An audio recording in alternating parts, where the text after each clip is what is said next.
Hello everyone, I'm Neha and welcome back to my channel. In this video we will talk about trait theories of personality.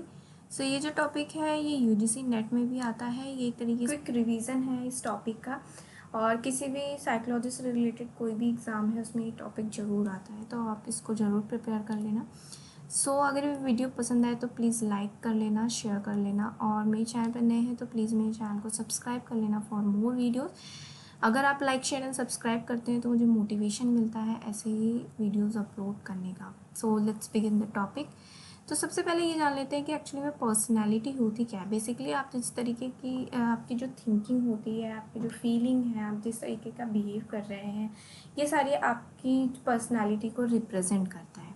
ठीक है, अभी देख लेते हैं कि ट्रेट क्या होता है। ट्रेट है जैसे कि एट्रीब्यूशन होती है ना, क्वालिटी जो होती है वो हमारा ट्रेट कहलाता है। जैसे रोज़ की क्वालिटी क्या है, एक तो वो रेड होते हैं और उनकी स्मेल बहुत अच्छी होती है। ठीक है, तो ये एक रोज़ की क्वालिटी है। रोज़ और भी अदर कलर्स के भी होते हैं, तो वो भी इसकी एक क्वालिटी है। ठीक है, तो a quality that forms part of your character और पर्सनैलिटी। ठीक है, तो ट्रेट्स दोनों टाइप्स के होते हैं, क्वांटिटेटिव भी होते हैं, क्वालिटेटिव भी होते हैं। अगर क्वालिटेटिव की बात करें तो आई कलर्स, ठीक है, जैसे हमने यहाँ पर रेड कलर की बात की, तो ये हमारा क्वालिटेटिव ट्रेट्स हो गया। ठीक है, अगर वही क्वांटिटेटिव की बात करें तो जो नंबर्स में होती हैं हमारी कैरेक्टरिस्टिक, जैसे कि हाइट हो गया, ब्लड प्रेशर हो गया, ये हमारा क्वांटिटेटिव हो गया।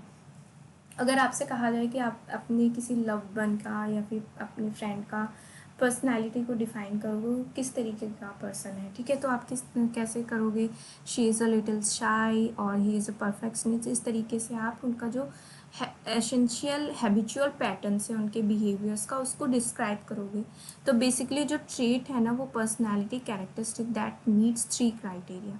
एक तो फर्स्ट है कि it must be consistent, consistency उसमें बनी रहती है, स्टेबल होते हैं। ठीक है, and vary from person to person. आपको पता ही है कि हर एक पर्सन का इंडिविजुअल डिफरेंसेस होते हैं और वो उनका अपना एक यूनिकनेस होता है।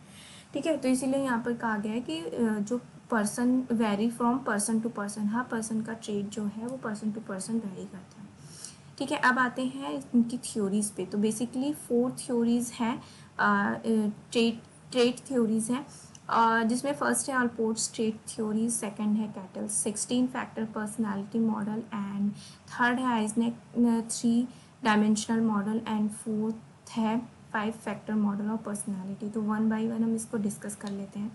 तो जो ऑलपोर्ट्स ट्रेट थ्योरी है, ये जो ऑलपोर्ट थे ना, गॉर्डन ऑलपोर्ट, ये फर्स्ट साइकोलॉजिस्ट थे जिन्होंने थ्योरी दी थी। फर्स्ट ट्रेट थ्योरी इन्होंने प्रपोज की थी इन 1936 में। बेसिकली इन्होंने एक इंग्लिश लैंग्वेज डिक्शनरी कंटेन की थी, जिसमें मोर देन 4000 वर्ड्स इन्होंने डिस्क्राइब किए थे डिफरेंट पर्सनैलिटी ट्रेट्स के।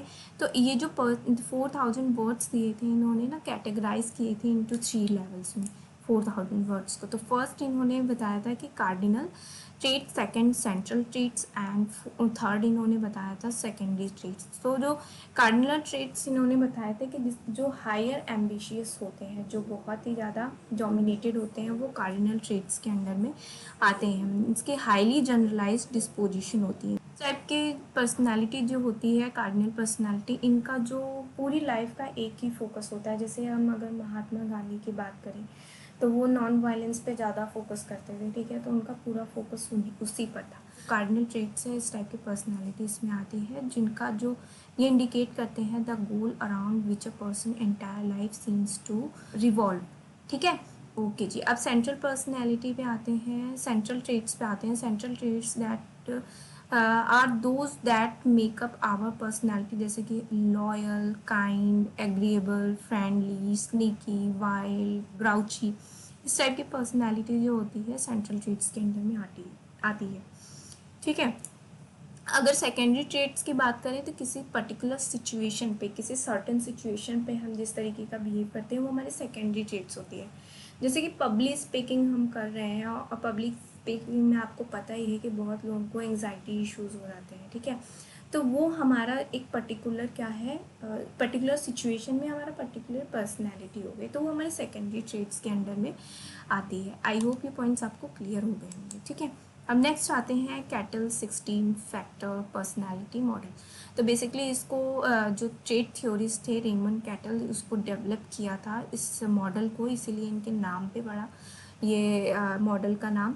एंड इन्होंने क्या किया था, जो ऑलपोर्ट के इनिशियल लिस्ट थी 4000 वर्ड्स की, उसको रिड्यूस करके इनको 171 किया, और इस लिस्ट को भी उन्होंने एक स्टैटिस्टिकल टेक्निक यूज़ की जिसको हम फैक्टर एनालिसिस के नाम से भी जानते हैं। इसके हेल्प से इन्होंने इस 171 लिस्ट को और रिड्यूस करके 16 की पर्सनालिटी ट्रेट्स में रिड्यूस कर दिया। ठीक है, इसीलिए इस इनके मॉडल का नाम ही यही पड़ा, कैटल 16 फैक्टर पर्सनालिटी मॉडल। तो आप यहाँ पर देख रहे होंगे ये जो फैक्टर इन्होंने दिए हैं वो सारे 16 फैक्टर्स ये हैं। ठीक है, और इन्होंने कैटल्स ने कहा था कि ये जो 16 ट्रेट्स हैं ये source of all human personality, यही इन्हीं के बेसिस पे जो उनकी ह्यूमन पर्सनालिटी होती है वो डेवलप होती है। ठीक है, और आपने अगर प्रैक्टिकल किए होंगे तो उसमें आपने शायद किया भी होगा 16 पर्सनालिटी टेस्ट, 16 PF। ठीक है, 16 PF पर्सनालिटी टेस्ट आपने किए भी होंगे पर्सनालिटी असेसमेंट के लिए। तो इन्होंने इसको भी डेवलप किया था। He also develop one of the most widely use personality assessments the 16 personality factor question.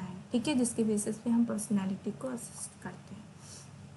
Okay, ये नेक्स्ट हो गया, सेकंड हो गया। अब हम थर्ड नंबर पे आते हैं। तो थर्ड है आइजनेक 3 डायमेंशनल मॉडल। तो इन्होंने 3 डायमेंशनल मॉडल दिए थे, और इनकी जो थ्योरी थी वो फोकस करती थी temperament, innate genetically based personality difference. Basically इनका कहना था कि जो भी पर्सनालिटी होती है वो लार्जली बेस्ड होती है हमारे बायोलॉजी पे। ठीक है, जो हमारी जेनेटिक होती है उस पर बेस्ड होती है। तो इन्होंने 3 डायमेंशन में इसको डिवाइड किया था। फर्स्ट था introversion versus extraversion, and second इन्होंने दिया था neuroticism and versus emotional stability, and third इन्होंने दिया था साइकोटिज्म। तो इंट्रोवर्ट आपको पता ही है कि जो इनर एक्सपीरियंस पे ज़्यादा अटेंशन देते हैं, मीन्स कि वो बहुत ही ज़्यादा क्वाइट रहते हैं और रिजर्व रहते हैं। और वहीं पर एक्स्ट्रावर्जन की बात करें तो बिल्कुल वो इंट्रोवर्जन के अपोजिट होते हैं। उनको एक्स्ट्रावर्जन जो है वो लोगों से इंटरेक्शन करते हैं, लोगों से बातचीत करते हैं, उन्हें रिजर्व रहना पसंद नहीं है। ठीक है, इस टाइप के होते हैं। अब न्यूरोटिज्म एंड इमोशनल स्टेबिलिटी की बात करें, और न्यूरोटिज्म की बात कर रहे हैं तो लो इमोशनल स्टेबिलिटी होती है इनकी। ठीक है, ये अगर भी कोई जैसे कि ऐसी कोई सिचुएशन आ जाए जहाँ पर ये इमोशंस को अपने कंट्रोल नहीं कर पाते हैं, वहीं पर अगर स्टेबिलिटी की बात करें तो यहाँ पर आपको पता ही है स्टेबिलिटी है, दैट मीन्स कि उनके जो इमोशंस होते हैं वो कांस्टेंट रहते हैं। ठीक है, वो अपने इमोशंस को कंट्रोल कर सकते हैं। अब साइकोटिज्म की बात करें तो ये जो है ये बहुत हाई लेवल ट्रेट होता है किसी भी इंडिविजुअल का।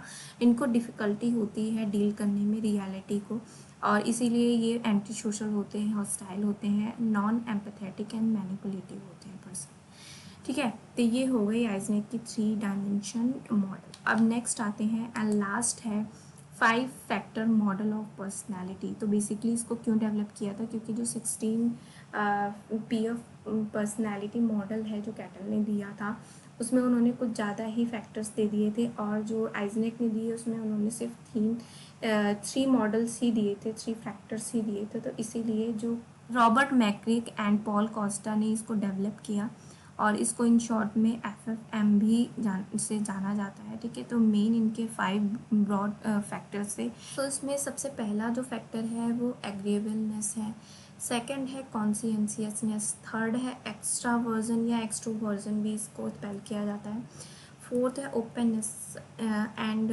फिफ्थ है न्यूरोटिसिज्म। ठीक है, तो जो एग्रीएबलनेस है इससे ही आप समझ जा रहे होगे कि जो इसमें लोगों का कॉपरेशन एंड केयरिंग टाइप की पर्सनैलिटी होती है। और वहीं पे कॉन्शियसनेस की बात करें तो ये थॉटफुल एंड स्ट्रक्चर्ड होती है इनकी पर्सनैलिटी।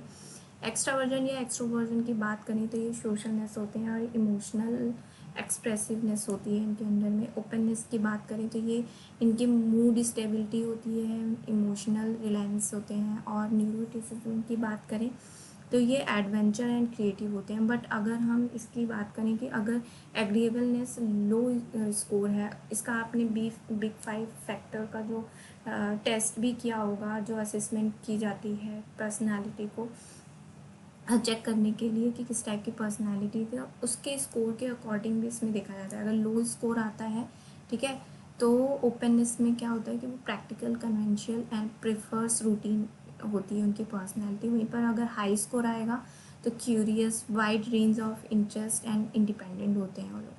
अगर सेकंड फैक्टर की बात करें, कॉन्शियसनेस, तो अगर लो स्कोर आता है तो इम्पल्सिव, केयरलेस एंड डिसऑर्गेनाइज्ड होते हैं। वहीं पर जो हाई स्कोर वाले हैं वो hard working, dependable and organised होते हैं। अब एक्स्ट्रावर्जन या एक्सट्रोवर्जन की बात करें तो अगर लो स्कोर है तो क्वाइट, रिजर्व एंड विजॉन होते हैं। वहीं पर हाई स्कोर है तो आउटगोइंग, वार्म, सीक्स एडवेंचर्स होते हैं। और एग्रीएबलनेस की बात करें तो लो स्कोर में क्रिटिकल, अनकोऑपरेटिव एंड सस्पियस होते हैं, और हाई स्कोर में helpful, trusting and empathetic type की पर्सनैलिटी होती है। और न्यूरोटिज्म तो आपको पता ही है कि ये anxious, unhappy, prone to negative emotions, ये हाई स्कोर के लिए होता है। एंड लो स्कोर है तो काम, इवन टेम्पर्ड होते हैं एंड सिक्योर होते हैं। ठीक है, तो इस बेसिस पे हम अपनी पर्सनालिटी है उसको असेस करते हैं।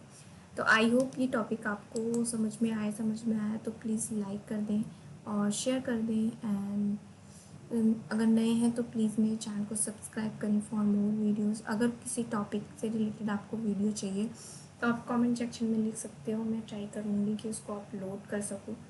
सो ये वीडियो आपके नेट के एग्ज़ाम के लिए, आपके जो अभी एग्ज़ाम देंगे आप अपने बैचलर का या फिर आप अपने पोस्ट ग्रेजुएशन का, उसमें भी हेल्पफुल है। तो ज़्यादा से ज़्यादा शेयर करें कि ईज़िली सबको समझ में आए। सो नेक्स्ट वीडियो में मिलते हैं न्यू टॉपिक के साथ। तब तक मेरी वीडियोज़ को देखते रहिए, पढ़ते रहिए और खुश रहिए। Thanks for watching.